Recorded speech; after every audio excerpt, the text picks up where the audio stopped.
Australia has voted and the results are in. On May 3rd, Australians went to the polls, and while the numbers are yet to be finalised, the important outcome is that Prime Minister Anthony Albanese's Labour Party won, and they won big with a very convincing majority.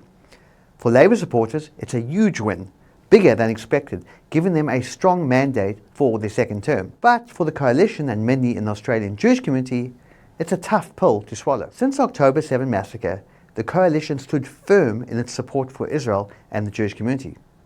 But those issues didn't play a big or significant role in the election campaign. One positive takeaway is the Greens' significant losses.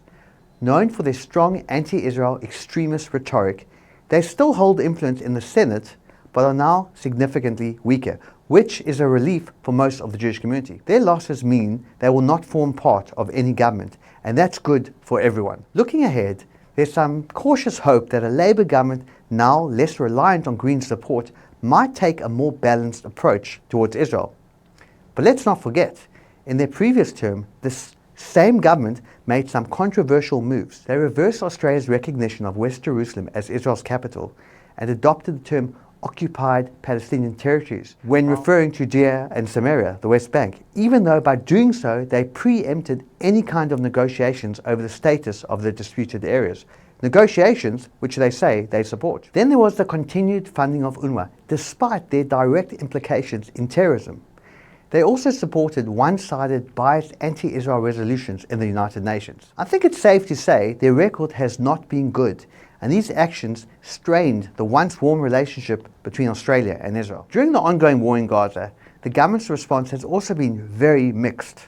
While they condemned the brutality of Hamas, they also called for Israeli restraint and criticized military actions targeting Hamas infrastructure, even when there was clear evidence of Hamas using civilian areas like hospitals and UN buildings as terror bases, a clear violation of international humanitarian law. Domestically, the rise in anti-Semitism over the past year has been alarming, with incidents increasing by over 300%.